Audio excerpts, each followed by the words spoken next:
you can hear the sound of my voice, it's because you want to know how to perform the dumbbell bench press correctly.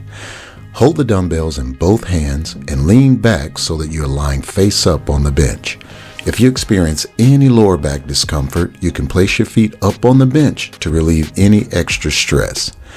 You'll want to retract the scapula to take the stress off the frontal shoulders and shift it all to the chest.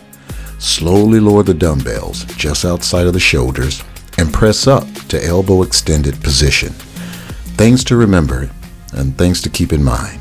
Make sure you keep your hips on the bench at all times and don't lock the elbows at the top of the movement.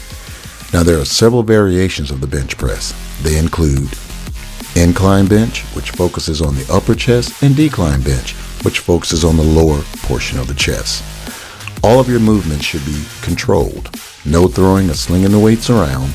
Not only does this not stimulate the muscles optimally, but it could also cause an injury, and you don't want to have to take time off to heal, right? As you can see, I prefer to do a light warm-up set first to keep some blood flow in the chest area before I go into my working set.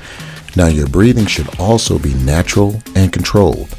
I like to take a deep breath right before I start the pressing motion, also called the concentric phase or shortening of the muscle, and I breathe out as I press. And then I inhale as I lower the weight, which is known as the eccentric phase or lengthening of the muscle. All in all, this is one of the most effective exercises for developing the chest. Take your time with it and don't start out with the weight that's so heavy to control and not light that you end up doing 20 reps with ease. Thank you for joining me today, and if you found this tutorial helpful, please subscribe to my channel and hit the little notification bell so that you'll be notified whenever I post new videos. Y'all have a good day now.